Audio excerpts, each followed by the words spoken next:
உலக தமிழ் உறவுகளே, மீண்டும் ஒரு உலக நகர்வுகள் நிகழ்வினூடாக உங்கள் அனைவரையும் சந்திப்பதில் மகிழ்ச்சி. இன்றைய இந்த நிகழ்வில் நான் அருள், ஆஸ்திரேலியாவிலிருந்து, என்னுடன் இங்கிலாந்திலிருந்து இராணுவ புலனாய்வு மற்றும் அரசியல் பொருளாதார ஆய்வாளர் கலாநிதி அருஸ் பங்கு பெற்றுகின்றார். வணக்கம் அருஸ். வணக்கம் அருள். இலக்கு நேர்களுக்கு அன்பு இழந்த வணக்கம். உக்கிரமான போர் நடந்து கொண்டிருக்கிறது. மத்திய கிழக்கிலே மாறி மாறி தாக்குகிறார்கள். ஒரு பக்கம் அமெரிக்கா ஈரானினுடைய இலக்குகளின் மீது வான் தாக்குதல் மற்றும் ஏவுகணை தாக்குதல் நடத்தி கொண்டிருக்கிறார்கள். ஈரானும் அவர்கள் அமெரிக்கா குறிப்பிட்டது போல அல்லாமல் அவர்கள் பலம் இன்னும் குறையவில்லை என்று தெரிகிறது. அமெரிக்காவின் தளமுள்ள நாடுகள் எல்லாவற்றுக்கும் தாக்குதல் நடத்தி கொண்டிருக்கிறார்கள். பல நாடுகளிலே பல சேதங்கள் ஏற்பட்டிருக்கின்றன. தொடர்ந்து வெடிப்புகள் இடம்பெற்று கொண்டிருக்கின்றன. இது பற்றிய மேலதிக தகவல்களை நேர்களுக்காக வழங்குங்கள். ஈரான் மீது அமெரிக்கா தொடர்ச்சியாக 7 மணி நேரம் இன்று தாக்குதலை நடத்தி இருக்கின்றது. தற்போது நாங்கள் கதைக்கின்ற நேரம் கூடி இந்த பந்தர் அபாஸ் பகுதியாக இருக்கட்டும், அல்லது இந்த சபஹார் துறைமுகம் மற்றும் புஷர் பகுதி, ஹுசைன் தீவுகள் போன்ற பகுதிகளில் வெடிப்புகள் கேட்டுக் கொண்டிருப்பதாக கூறப்படுகின்றது. ஈரானும் தொடர்ச்சியாக பதில் தாக்குதல்களை நடத்தி கொண்டிருக்கின்றது. அமெரிக்காவின் கடற்படை கப்பலை நோக்கி ஈரான் ஏவுகணைகளை இன்று ஏவி இருப்பதாக கூறப்படுகின்றது. அதே நேரம் அமெரிக்கா கடற்படை இன்று அதன் முற்றுகையை ஆரம்பித்திருப்பதாகவும் கூறப்படுகின்றது. கிட்டத்தட்ட 20 கடற்படை கப்பல்கள், 100கணக்கான விமானங்களுடன் அந்த கடல் முற்றுகை இன்று ஆரம்பமாக இருக்கின்றது. ஈரானை பொறுத்தவரையில் குவைத், பஹ்ரைன், ஜோர்டான் மற்றும் UAE பகுதிகளை தாக்கி இருக்கிறது. UAE பகுதியில் இருக்கின்ற மக்களின் கருத்துக்களின்படி அங்கு வெடிப்பதர்வுகள் UAE தலைநகரில் கேட்டதாக கூறுகிறார்கள். ஈரான் கிட்டத்தட்ட 36 ஏவுகணைகள் மற்றும் ட்ரோன்கள் மூலம் தாக்குதல் நடத்தியிருக்கிறது. பஹ்ரைன் 5வது கடற்படை தலைமையகத்தில் தீ ஏற்பட்டிருப்பதையும் புகை வருவதையும் காணக்கூடியதாக இருக்கின்றது. பஹ்ரைன் 5வது பிரிவின் கடற்படை தலைமையகத்தின் பெட்ரியாட் ஏவுகணையின் radar system, air traffic control மற்றும் அதன் ரடார் சிஸ்டம், மற்றது CRAM என்ற ஏர்லி வார்னிங் சிஸ்டம், இவையெல்லாம் அங்கு சேதமடைந்திருப்பதாக கூறப்படுகின்றது. அதே நேரம் குவைத் மீது மேற்கொள்ளப்பட்ட தாக்குதல்களில் எண்ணெய் தாங்கிகள் மற்றும் பெட்ரியாட் ஏர் டிஃபென்ஸ் சிஸ்டம் மற்றும் கண்ட்ரோல் டவர் மற்றும் ஆயுத கிடங்குகள் இவை அங்கு தாக்கி அளிக்கப்பட்டதாக கூறப்படுகின்றது.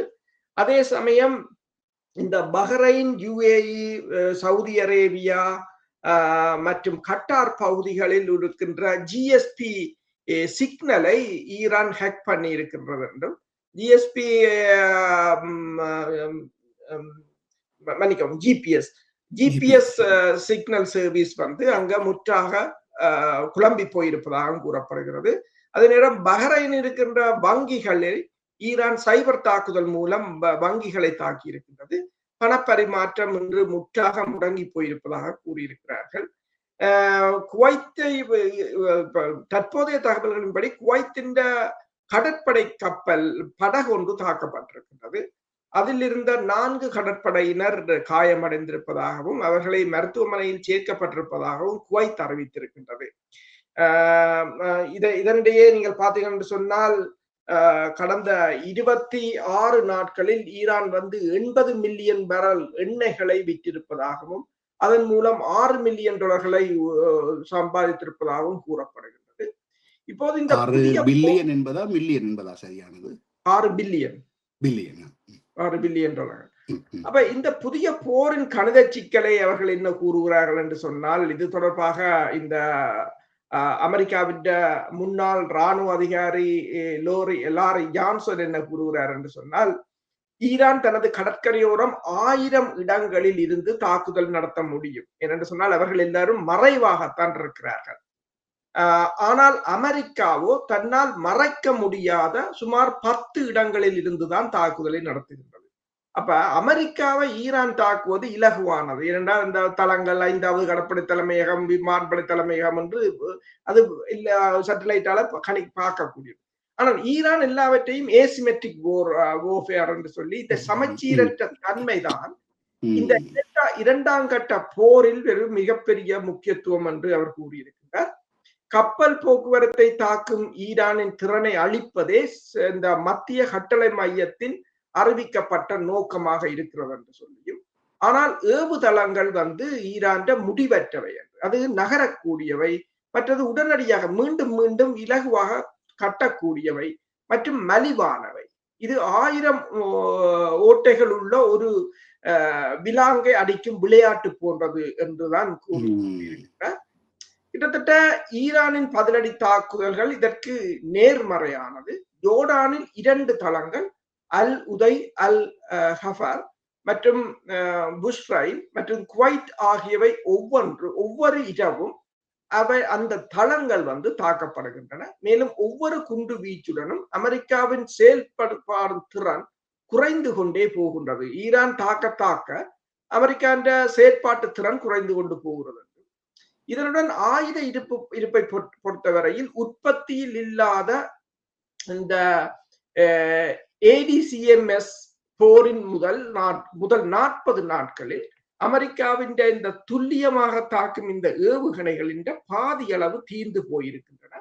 டாட் இடைமறிப்பு ஏவுகணைகள் மற்றும் இந்தோ பசிபிக் தளபதிகள் தங்கள் ஆயுத கிடங்குகளை பாதுகாப்பது ஆகியவற்றையும் சேர்த்தால் பேச்சுவார்த்தைக்கான கெஞ்சல்கள் மீண்டும் தொடங்குவதற்கான சாத்தியக்கூறுகள் தான் இருப்பதாகவும், ஓரிரு வாரங்கள் மட்டுமே அமெரிக்காவால் இந்த தற்போது ஆரம்பிக்கப்பட்டிருக்கிற 2வது போரில் தாக்கு பிடிக்க முடியும் என்று சொல்லி, இது ஒரு புதிய போர் என்பதை அதன் முறையான முறையான கட்டமைப்பு உறுதிப்படுத்துகிறது என்று சொல்லியும், காங்கிரசுக்கு ட்ரம்ப் கூறியிருக்கின்றார் 60 நாள் காலக்கெடுவை கொடுத்து மீண்டும் இந்த போரை ஆரம்பித்திருப்பதாகவும், அணு ஆயுத பரவல் தடுப்பு ஒப்பந்தத்தில் இருந்து, அதாவது NPT இலிருந்து விலகுவது குறித்து பேச்சுக்களுக்கு மத்தியில் ஈரானின் நாடாளுமன்றம் மீண்டும் கூடுவதை ஒரு முக்கியமானது என்றும், அதாவது ஈரான் இன்றும் இந்த அணு ஆயுத பரவல் தடுப்பு உடன்பாட்டில் இருக்கின்றது, NPT என்று சொல்றது. அதிலிருந்து ஈரான் விலகுமாக இருந்தால் ஈரான் எந்த நாட்டிடமிருந்தும் அணு ஆயுதத்தை செய்ய தேவையில்லை, வாங்கலாம் என்ற ஒரு பிரச்சனை இருக்கின்றது. ட்ரம்ப் புதிதாக பெயரிடப்பட்ட அந்த ஈரான் பிகாக்ஸ் மலையை பொறுத்தவரையில் அவரது மதிப்பீட்டில் எந்த மாற்றமும் இன்றி இருந்தது. அது ஒரு அணுக்குண்டு வெடிப்பை தாங்கும் வகையில் கட்டப்பட்ட ஒரு மலை என்றும், மேலும் தரைவழி தாக்குதல் என்பது அதிலிருந்து வீடு திரும்ப முடியாத ஒரு பணியாகத்தான் இருக்கும் என்று சொல்லியும் அவர் கூறியிருக்கின்றார்.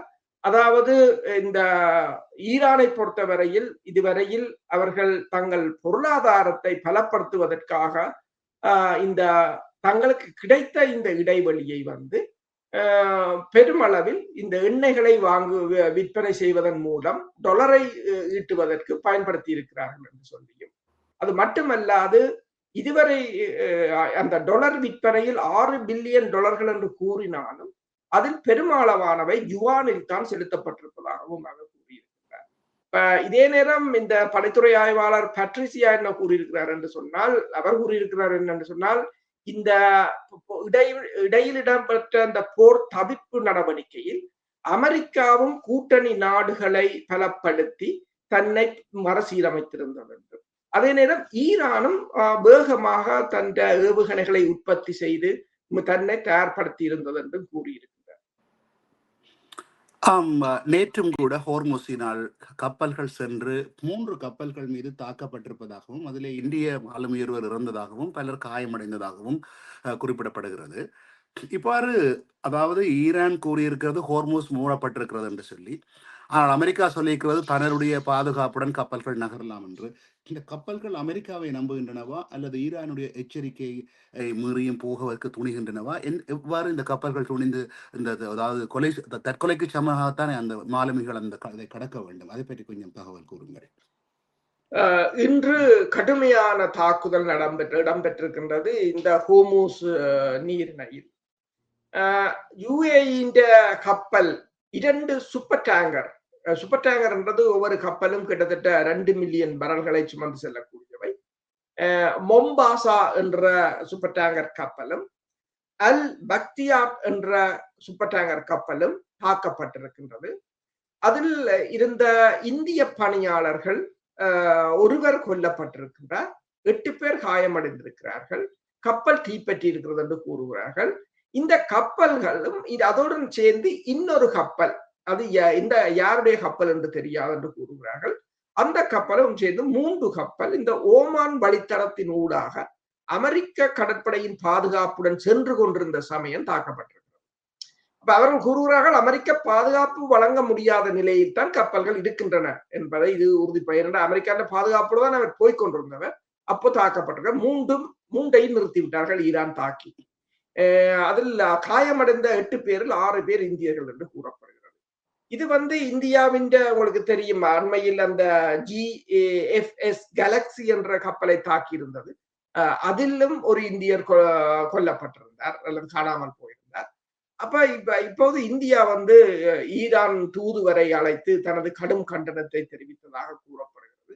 ஆனால் ஈரான் கூறுகிறது தாங்கள் கொடுத்த அந்த வரைபடத்தில் இருக்கின்ற வழித்தடத்தை விட்டு நீங்கள் ஓமான் வழியாக சென்றது தவறு என்றது. என்று சொன்னால் தாங்கள் அது பாதுகாப்பு அற்றது, அதில் கன்னிபடிகள் இருக்கின்றன என்றெல்லாம் தாங்கள் கூறியிருந்தோம் என்று அவர்கள் கூறியிருக்கிறார்கள்.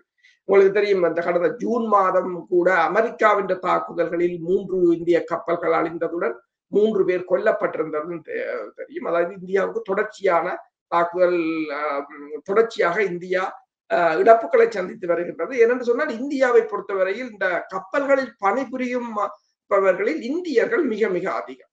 கிட்டத்தட்ட உலகம் முழுவதும் 3 லட்சம் பேர் பணியாற்றுகிறார்கள் என்று கூறுகிறார்கள் இந்தியாவை சேர்ந்தவர்கள். அதே சமயம் இந்த UAE ஜெபல் அலி என்ற துறைமுகத்தை நோக்கி சென்று கொண்டிருந்த பல்க் கேரியர் என்று சொல்கின்ற சரக்கு கப்பல் லூனி என்ற அந்த கப்பல் திடீரென்று இப்போது மூழ்கி கொண்டிருக்கின்றது. ஆனால் யார் தாக்கினார்கள், என்ன நடந்தது என்பது தொடர்பாக யாருக்கும் எதுவும் தெரியாது என்று கூறுகிறார்கள்.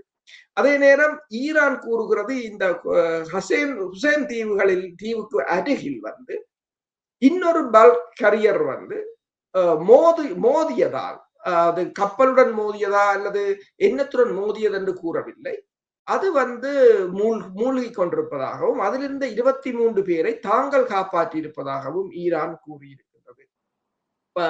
அதே சமயம் இந்த புஜாரா UAE புஜரா துறைமுகத்துக்கு அருகில் அதிலிருந்து சென்ற 2 இந்திய கப்பல்கள் தான் இன்று தாக்கப்பட்டிருக்கின்றன. அந்த துறைமுகம், அந்த எரிபொருள், அந்த அந்த டிரான்சிட் பாயிண்ட் அந்த துறைமுகம் தாக்கப்பட அல்லது மூடப்படுமாக இருந்தால் ஒரு நாளைக்கு 3.5 மில்லியன் பேரல்கள் எண்ணெய்களை அந்த துறைமுகத்திலிருந்து கப்பல்கள் எடுத்து செல்வது. அது மூடப்படுமாக இருந்தால் இந்த 3.5 மில்லியன் பேரல்கள் ஒரு நாளைக்கு செல்கின்றதும் தடைப்படலாம் என்றும் கூறியிருக்கிறார்கள். இதனிடையே நாங்கள் முதல் கதைத்திருந்தோம், ஈரான் அமெரிக்காவின் தாக்குதலில் ஈரான் தொடருந்து பாதைகள், ரயில்வே ட்ராக் தாக்கப்பட்டிருந்தது, அழிக்கப்பட்டிருந்தது. சீனாவுக்கும் ஈரானுக்கும் இடையிலான அந்த போக்குவரத்து பாதை, ஆனால் அதை 24 மணி நேரத்தில் சரி செய்து இன்று சீனாவின் புகையிரதம் சரக்குகளுடன் ஈரானுக்கு செல்வதை வீடியோவாக போட்டிருக்கிறார்கள். அதே சமயம் இந்த ஹோர்முஸ் நீரிணையில் இடம்பெறுகின்ற இந்த சம்பவங்களால் எண்ணெய் விலை இப்போது $84 அதிகரித்திருக்கின்றது. ஐரோப்பாவிலும் LNG விலை 3% அதிகரித்திருக்கின்றது. மார்க்கோ ரூபியோ அமெரிக்காவின் வெளிவார செயலாளர் கூறினார் என்னென்று சொன்னால், ஹோர்முஸ் நீரிணை அனைத்துலகத்துக்கு அது ஒரு சர்வதேச வர்த்தகத்துக்கு முக்கியமானது, அதில் யாரும் வரியை அறவிட முடியாது என்று கூறினார் ஜூன் மாதம். ஆனால் ஜூலை மாதம் ட்ரம்ப் கூறியிருக்கின்றார் தான் 20% அறவிட போகிறேன் என்று.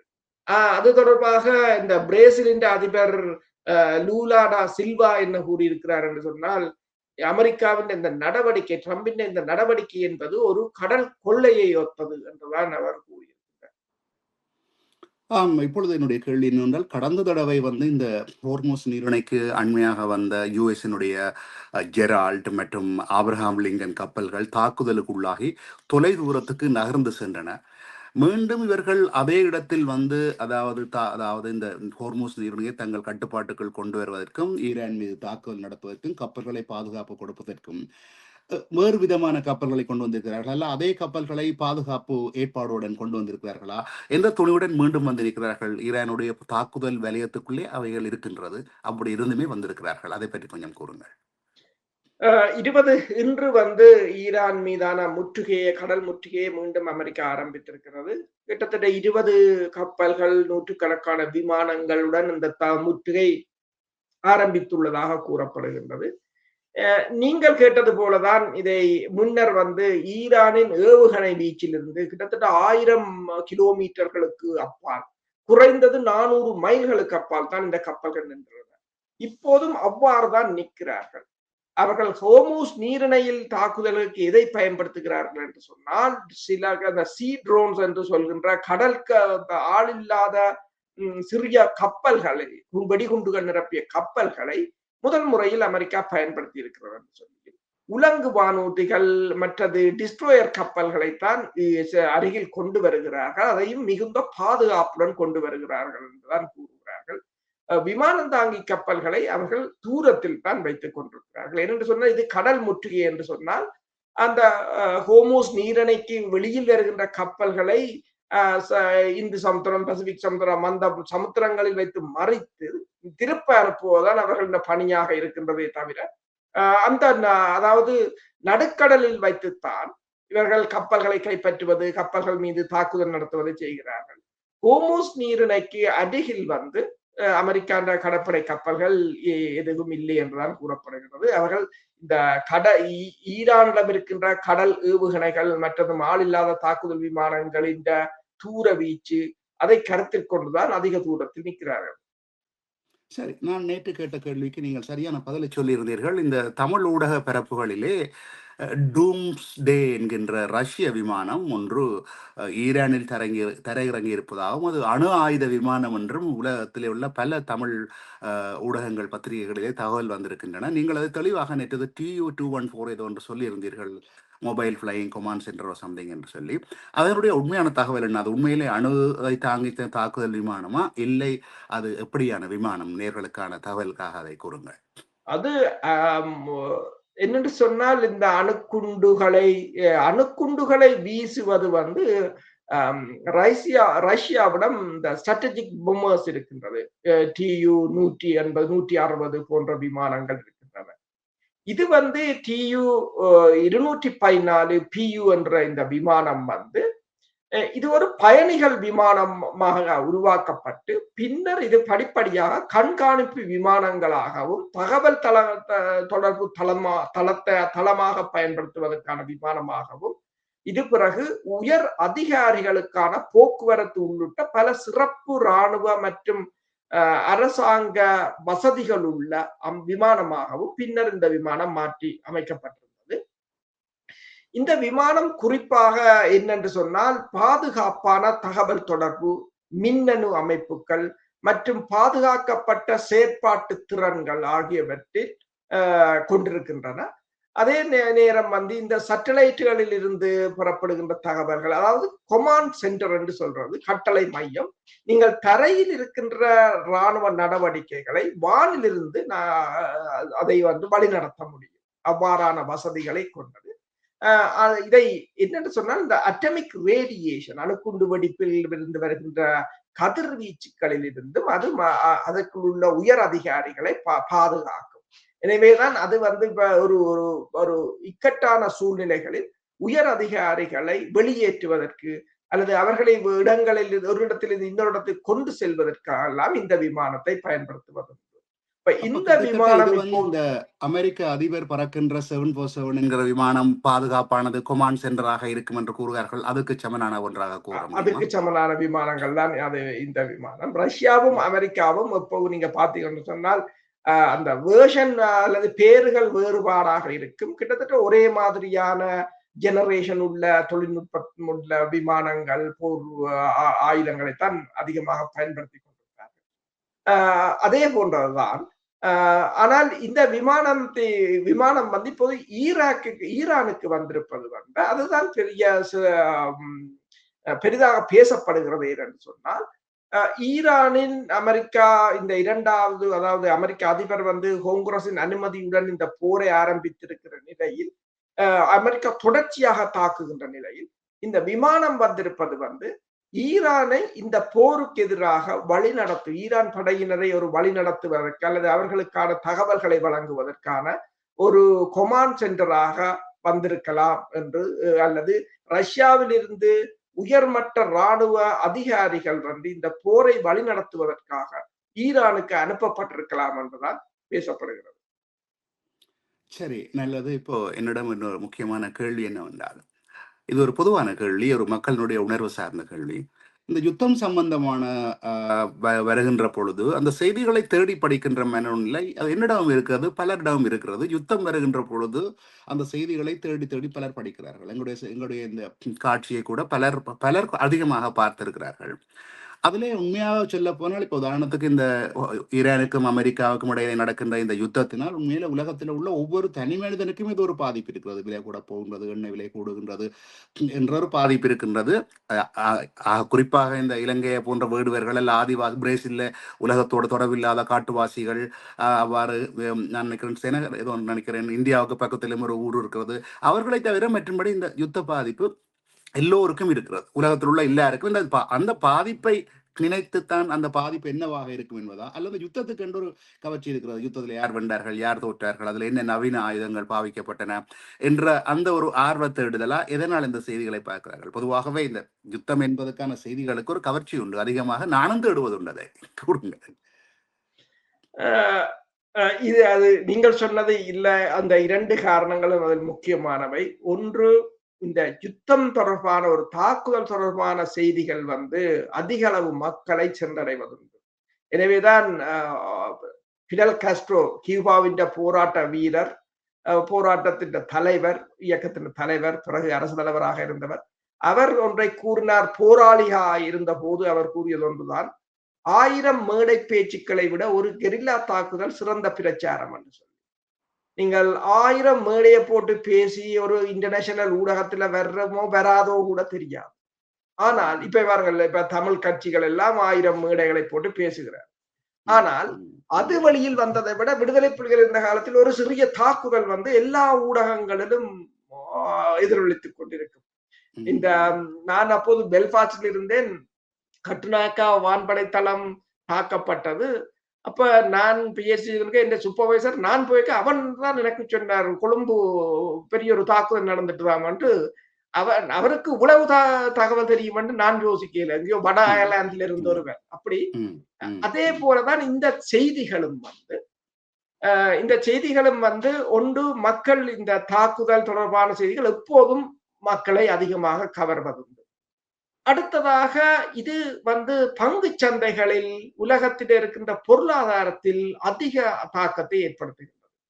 என்னென்னு சொன்னால், இப்பவும் கூறுகிறார்கள், அமெரிக்கா இந்த 2ஆம் கட்ட தாக்குதல் எவ்வளவுதான் ஈரானை அடித்தாலும் ஈரான் உலகத்தின் பொருளாதாரத்தை வீழ்த்துவதற்கான வல்லமையில் தான் இப்போதும் இருக்கிறது என்று மீண்டும் மீண்டும் கூறுகிறார்கள். அப்ப இது இரண்டாவது, பொருளாதாரம் தொடர்பாகவும் தங்கள் வாழ்க்கை தொடர்பாகவும், இதனால் வேலைகள் பறிபோகிறது, பொருளாதாரம் வீழ்ச்சியடைகிறது, முதலீடுகள், மற்றது போக்குவரத்துகள், இது வந்து நிறைய இடத்தை பாதிக்குது. உதாரணமாக வான் போக்குவரத்துகள், சுற்றுலாத்துறையாக இருக்கலாம், விவசாயமாக இருக்கலாம், போக்குவரத்தாக இருக்கலாம். அதை பார்ப்பதற்கு பெருமளவானவர்கள் இருக்கிறார்கள்.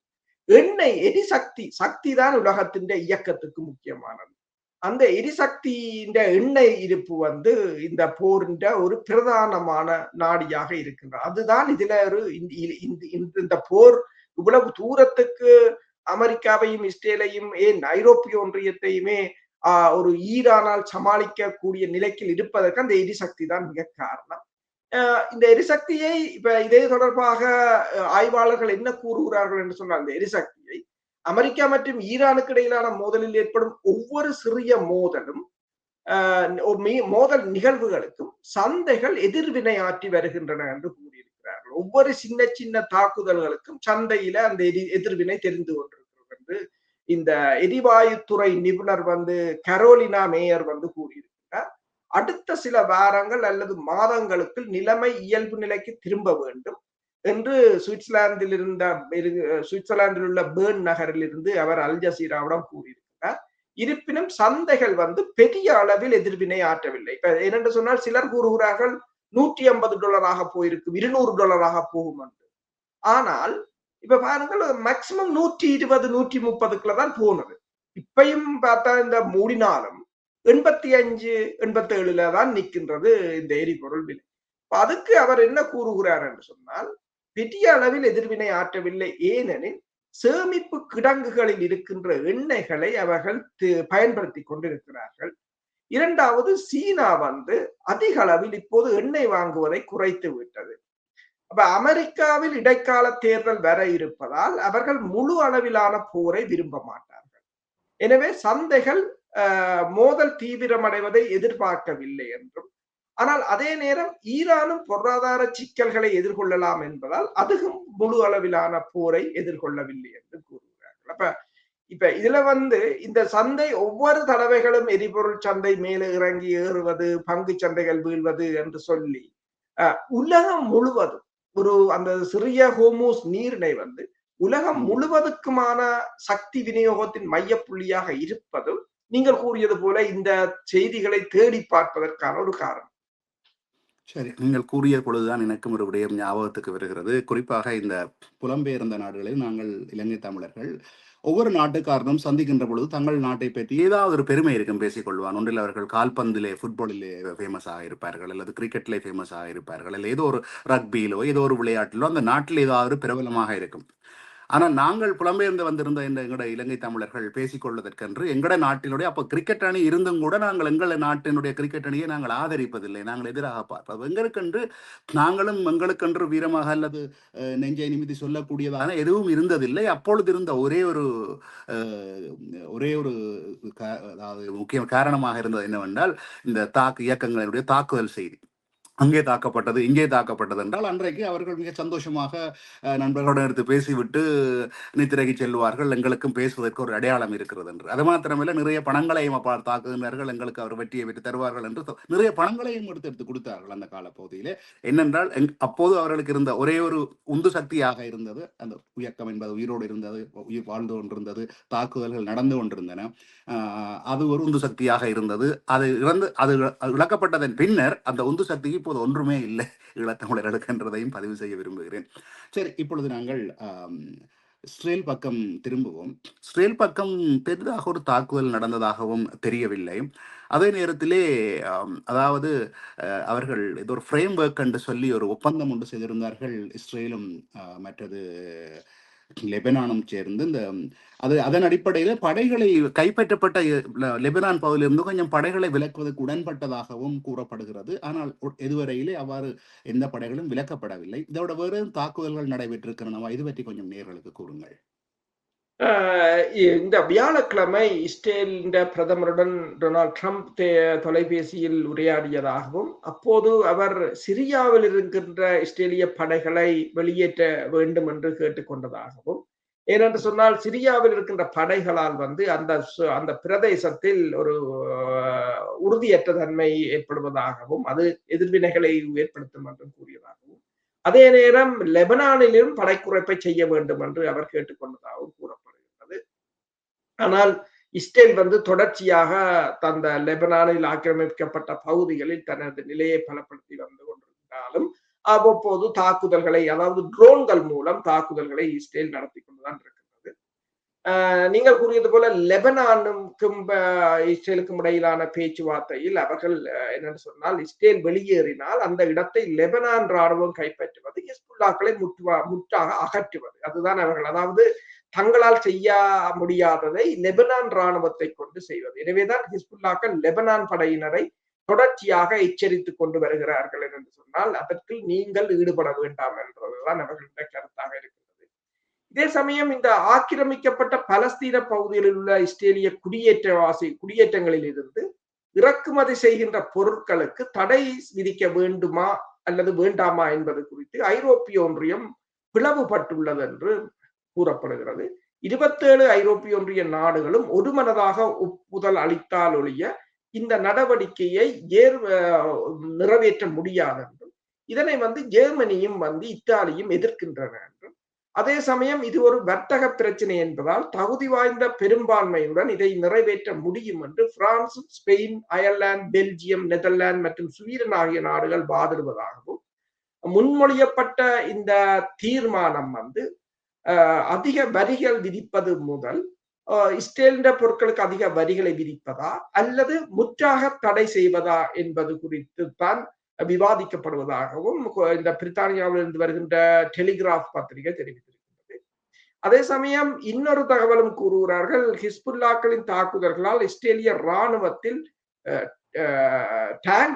டாங்கிகளுக்கான பற்றாக்குறை ஏற்பட்டிருப்பதாகவும், ஹிஸ்புல்லா அமைப்புகளின் தாக்குதல் காரணமாக தற்போது போதிய அளவிலான டாங்கிகள் இல்லை என்று சொல்லியும் சேதமடைந்தவற்றை தாங்கள் பழுது பார்த்து கொண்டிருப்பதாகவும் கூறியிருக்கிறார்கள்.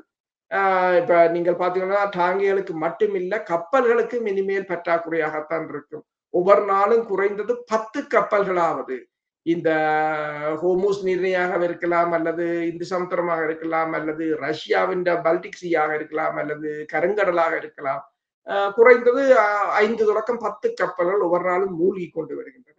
ஆனால் அவற்றை கட்டுவதற்கு எவ்வளவு நாள் எடுக்கும் என்று எல்லோருக்கும் தெரியும். நல்லது. ரஷ்யாவுக்கும் உக்ரைனுக்கும் இடையிலான சண்டையிலே நிறைய உக்ரைன் பகுதிகளை ரஷ்யா தாக்கி அழித்திருப்பதாகவும் மிக பெரும் சேதம் ஏற்பட்டிருப்பதாகவும் தான் தகவல்கள் வருகின்றன. ஆனால் இந்த ஈரானும் ஹோர்மூஸ் மற்றும் அமெரிக்காவுக்கு இடையிலான இந்த சண்டையினால் அந்த தகவல்கள் பெரிதாக வெளிவராமல் இவைதான் முன்னிலை செயலில் கருதப்படுகின்றன. என்ன இப்ப நடக்கிறது உக்ரைனிலே? ஈரான், அதாவது ரஷ்யாவினுடைய தாக்குதல்கள் மற்றும் உக்ரைனுடைய தாக்குதல்கள் ரஷ்யாவின் மீது என்ன நடக்கிறது இப்பொழுது? ரஷ்யா உக்ரைன் மோதல்கள் தீவிரமாக இடம்பெற்றுக் கொண்டிருக்கின்றன. இன்றும் வந்து ரஷ்யாவின் இந்த காஸ்பரம் என்ற மிகப்பெரிய எண்ணெய் உற்பத்தி நிறுவனத்தின் 10வது மிகப்பெரிய ரிஃபைனரியை, அதாவது உக்ரைன் போர்டரிலிருந்து 1400 கிலோமீட்டர் தொலைவில் உள்ள அந்த ரிஃபைனரி ஒரு வருடத்துக்கு கிட்டத்தட்ட 10 மில்லியன் தொன் எரிபொருட்களை அது சுத்திகரிக்கக்கூடியது. அதை வந்து தாக்கி இருக்கிறது உக்ரைன் வந்து. அதே சமயம் ரஷ்யாவும் வந்து இந்த ஒரக்னோவ் பகுதியில் KAB எனப்படுகின்ற கைடட் ஏரியல் பொம் என்று சொல்கிறது. அது கிட்டத்தட்ட 500 கிலோ 900 கிலோ வெடிமருந்து கொண்டது. அதை வீசி இருப்பதாக கூறப்படுகின்றது.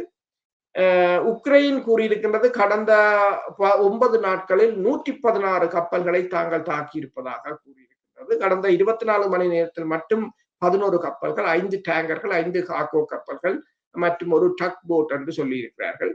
ஆனால் ரஷ்யா கூறியிருக்கின்றது, ரஷ்யா அதற்கு பதிலடியாக இன்று உக்ரைன் வந்து இந்த யுவன்பீர் என்ற துறைமுகம் வந்து ஒடிசா பகுதியில் இருக்கின்ற துறைமுகத்தை தாக்கி இருக்கின்றது. அதில் 7 எண்ணெய் தாங்கிகள் தாக்கப்பட்டிருக்கின்றது. ஒரு சரக்கு கப்பல் தாக்கப்பட்டிருக்கின்றது. அதே நேரம் கண்டெய்னர் டெர்மினலும் தாக்கி அளிக்கப்பட்டிருப்பதாக கூறப்படுகின்றது. இந்த துறைமுகம் வந்து உக்ரைனுக்கு வந்து கடைத்துறை உபகரணங்களை கொண்டு வருவதற்கு இதைத்தான் அவர்கள் பயன்படுத்துவதாக கூறப்படுகிறது. ஐரோப்பிய ஒன்றியம் இதன் பின்னணியில் இருக்கின்றது. இப்போது பிரான்ஸ் தனது நவீன ஏவுகணைகள், குண்டுகளை உக்ரைனில் தயாரிப்பதற்கான லைசன்ஸை வழங்கி இருப்பதாக கூறியிருக்கிறது. அதே நேரம் ஐரோப்பிய ஒன்றியத்தின் ஃபாரின் பாலிசி கமிஷனர் காஜா கலாஸ் அவர் என்ன கூறியிருக்கிறார் என்று சொன்னால், ரஷ்யா மீதான தடையை தாங்கள் கொண்டு வந்திருப்பதாகவும் அடுத்த பேக்கேஜை, ஆனால் அதில் வந்து இந்த மீன்கள் ரஷ்யாவிலிருந்து இறக்குமதி செய்கின்ற மீன்களுக்கான தடையை தாங்கள் விதிக்கவில்லை. ஏனென்று சொன்னால் ஜியோ பொலிட்டிக்கலா வந்து மீன்கள் வந்து ஒரு இம்பார்ட்டன் இல்லை என்று கூறியிருக்கிறார். தங்களுக்கு தேவையானது இம்பார்ட்டன் இல்லாமல் இருக்கும், தங்களுக்கு ஏனைய நாடுகளுக்கு தேவையானது இம்பார்ட்டனாக இருக்கும். அப்படித்தான் போய்கொண்டு இருக்கின்றது தற்போதைய நிலைமை. சரி, நான் நேற்றைய அதாவது ஈரானை பற்றின ஒரு தகவலிலே ஒரு சிறிய திருத்தம் ஒன்று. அதில் 2 பேருக்கும் ஆயத்துல்லா கொமேனி தான். ஆனால் ஒருவர் ஆயத்துல்லா ருஹல்லா கொமேனி, மற்றவர் ஆயத்துல்லா அலி கொமேனி. ஒரு சிறிய தவறு, அந்த அதாவது நாடு கடத்தப்பட்டு மீண்டும் நாட்டுக்கு வந்து புரட்சியின் மூலம் ஆட்சியை அமைத்தவர் ருஹல்லா கொமேனி. அதன் பின்னர் அண்மையில் இறந்தவர் அவர் அலி கொமேனி. அதில் ஒரு சிறிய திருத்தம் அந்த நேர்களும் சுட்டிக்காட்டியிருந்தார்கள். ரெண்டும் ஆயத்துல்லா கொமேனி என்பதனால் ஒரு சிறிய தவறு ஏற்பட்டுவிட்டது. அத்துடன் இந்த ஈரானை பற்றின ஈரானுக்கு இன்றைக்கு இந்த அமெரிக்கா தாக்குதலை பற்றி நான் நேற்று கூறியிருந்தேன். ஆக்கிரமிப்பும் வளங்களை கொள்ளையிடுதலும் தான் இவர்கள் என்று. அதுக்கு உதாரணமாக இப்ப எந்த நாடுகள் இந்த ஆக்கிரமிப்பு செய்கின்றனவோ அந்த நாட்டில் இருந்தும் கூட சில வழியில் அந்த நாடுகளுக்கு எதிரான குரல்கள் வருகின்றன. நீங்கள் அவற்றார் என்ற படம் பார்த்திருப்பீர்கள். அதனை எடுத்தவர் பிரபலமான இயக்குனர் டேவிட் கேமரோன். இந்த அவர் எடுத்த படங்கள்ல இந்த அவத்தார், அதுக்கு முதல்ல இந்த டைட்டானிக் என்ற படம் பிரபலமான படம். அந்த படத்தில் உள்ள அவத்தார் என்ற சொல்லே சமஸ்கிருதத்தில் வந்து அவதார, தமிழிலே அவதாரம் என்று சொல்கிறார்கள். இந்த அவதாரம் என்பது என்னவென்றால், ஏதாவது ஊழியிலே ஏதாவது அநியாயங்கள் நடக்கின்ற பொழுது கிருஷ்ண பகவான் அவதாரம் எடுப்பார் என்றதுக்கு பாவிக்கிறது போலதான் அந்த கதையிலையும் அவர் எப்படி நடத்தியிருக்கிறார் என்றால், இந்த வல்லரசு நாடுகள் எப்படி போய் வேறு நாடுகளில் கனிய வளங்களை பெட்ரோலியங்கள் மாதிரியானவற்றை போய் கொள்ளி அடிக்கணும் என்றதை சுட்டிக்காட்டித்தான் அந்த படம் எடுக்கப்பட்டது. அந்த படம் எடுக்கப்பட்டதுக்கு அவருக்கு அமெரிக்காவில் ஒரு கட்சி ஒன்று வழக்கு தொடர்ந்தது. அந்த வழக்கிலே அவர் நான் அதுக்காகத்தான் எடுத்தேன் ஒத்துங்கொண்டேன். அதே நேரத்தில் இந்த நீங்கள் இந்த அவதாரம் என்ற சொல்லு இந்த அர்த்தத்திலே பாவிக்கப்பட்டதுன்றதுக்கும் ஒரு பேட்டியிலே ரோம் என்று கூறியிருந்தார். கடைசியாக அந்த அவதார் படத்தினுடைய முடிவு அதுல இன்னொன்றையும் குறிப்பிட்டாக வேண்டும். அதில் பாவிக்கப்பட்ட கலர் நீலம். அந்த மனிதர்களுக்கு பாவிக்கப்பட்ட கலர் நீலம். எங்களுடைய கண்ணன் கிருஷ்ணருக்கும் அல்லது ராமருக்கும் அதே நீல கலர்கள் இருக்கின்றன. அதை கேட்க அவர் இல்லை என்று சொல்லியிருக்கிறார். ஆனால் அதை குறியீட்டாக அவர் பாவித்திருப்பதாகத்தான் கூறப்படுகிறது. நீலம் என்ற கலர் என்றால் எல்லையற்றது, கடல் நீலம், ஆகாயம் நீலம் என்ற அடிப்படையில் தான் ராமற்ற அவதாரமான என்ன சொல்றது கிருஷ்ணருக்கும் ராமருக்கும் நீல கலர் என்ற மாதிரி. கடைசியா அந்த படத்தினுடைய முடிவு என்னவென்றால், இந்த பெரும் படைபலத்தோட போன இந்த வல்லரசு நாடு ஒன்று ஒரு சும்மா சாதாரணமான ஒரு வேற்றுக்கிரகத்திலே போயுள்ள ஆட்களுடன் மோதி இறுதியாக இயற்கையே அவர்களுக்கு எதிராக மோதி, விலங்குகள் மோதின, பறவைகள் எல்லாம் சேர்ந்து சண்டை பிடிச்சு கடைசியாக அவர்களை திருப்பி அனுப்பினார்கள். கௌரவமாக போர்க்கைதிகளை ஆயுதங்களை களைந்து விட்டு அந்த விமானத்திலே திருப்பி அனுப்பினார்கள். அப்ப அந்த படத்தை எடுத்ததன் மூலம் அவர் சொல்ல வெளிக்கிட்ட செய்தி, இந்த அமெரிக்காவிலே உண்மையா பிறந்து வளர்ந்தது கனடாவில் டொரண்டோவிலே, ஆனால் வந்து 17 வயதிலே வந்து அமெரிக்காவுக்கு வந்து அந்த இயக்குனராக ஒரு சினிமாவில். அப்படி அமெரிக்காவில் இருந்தோண்டே அமெரிக்காவை சுட்டி காட்டி அவர் திரைப்படம் எடுத்து வெளியிட்டு நாங்கள் எல்லாம் உலகம் முழுக்க, நான் நினைக்கிறேன் அவதார் 2, 3 என்ற தொடர்புட வந்திருக்கும் என்று நினைக்கிறேன். அந்த செய்தியை நான் இங்கே பகிர்ந்து கொள்ள விரும்புகிறேன். எதற்காக என்றால், எல்லா நாடுகளும் சண்டை பிடிக்கும் என்பதற்காக அந்த நாடுகளில் உள்ள எல்லோரும் அந்த சண்டைகளை ஏற்றுக்கொள்வார்கள் என்பதும் அல்ல. கூறுங்கள். உண்மைதான். பல நாடுகளில் வந்து அந்த நாடுகளில் இப்ப வியட்நாம் போரில் கூட அமெரிக்காவில் இருந்த பலரும் எதிர்ப்பை தெரிவித்தார்கள். அந்த எதிர்ப்பில் 2 வகை உண்டு. ஒன்று, தங்கள் நாட்டு போரில் ஈடுபடுவதால் ஏற்படுகின்ற அந்த மக்களுக்கு ஏற்படுகின்ற பொருளாதார சுமை ஒன்று. 2வது, மனிதாபிமானம் உள்ளவர்கள் எல்லா நாடுகளிலும் இருக்கிறார்கள். இந்த போருக்கு எதிராக உயிர்கள் கொல்லப்படுவது, அநியாயத்துக்கு எதிரானவர்கள். அந்த 2 வகையான மக்கள் எல்லா நாடுகளிலும் இருப்பதால் அந்த நாடுகளுக்குள்ளேயே போராட்டம் இருக்கு. இப்ப இஸ்ரேலில் கூட இந்த காசாவில் இடம்பெறுகின்ற போருக்கு எதிராக பல தலைவர்கள் போராட்டத்தை நடத்தி இருக்கிறார்கள். நல்லது. இன்னொரு தகவல் நான் கூற மறந்துவிட்டேன், அதை சொன்னால் நேர்களுக்கு சுவாரஸ்யமாக இருக்கும். எங்களுடைய முனிவர்கள் தவம் செய்வர்கள் கூடு விட்டு கூடுவாய்தல் என்று சொல்லி ஒன்று எங்களுடைய சமயங்களில் அல்லது இதிகாசங்களிலே படித்திருக்கிறோம். அந்த தத்துவத்தை தான் பாவித்து அந்த இலத்திரனியல் முறையிலே அந்த அவதார் படத்திலேயும் இங்கே இருந்து கொண்ட ஒரு இயந்திரத்துக்குள்ளே போகின்ற பொழுது அங்கே வேற்றுக்கிரகத்திலே இன்னொருவர் போய் அங்கே செயற்படுவதை கூடு விட்டு கூடுவாய்தல் இருந்தான் பெற்றார்கள் அதுக்கு ஒத்துக்கொண்டிருந்தார். ஆகவே எங்களுக்கும் சில பெருமை, அதாவது இந்திய எங்கள் தெற்கு ஆசிய நாடுகளில் உள்ள இந்தியா அல்லது இலங்கை சார்ந்த நாடுகளோட நாங்கள் எதை பின்பற்றுகிறோமோ வழிபடுகிறோமோ அந்த கொள்கைகளை ஒரு அமெரிக்கர் ஒருவர் படமாக எடுத்து அந்த நாட்டினுடைய அநியாயங்களை சுட்டி காட்டியிருந்தமை நல்ல விடயம். இத்துடன் இன்றைய இந்த நிகழ்வை நாங்கள் நிறைவு செய்து கொள்ளுகிறோம். மீண்டும் இன்னொரு நிகழ்வில் சந்திக்கும் வரை உங்கள் அனைவரிடமிருந்தும் விடைபெறுகின்றோம். நன்றி, வணக்கம். நன்றி, வணக்கம்.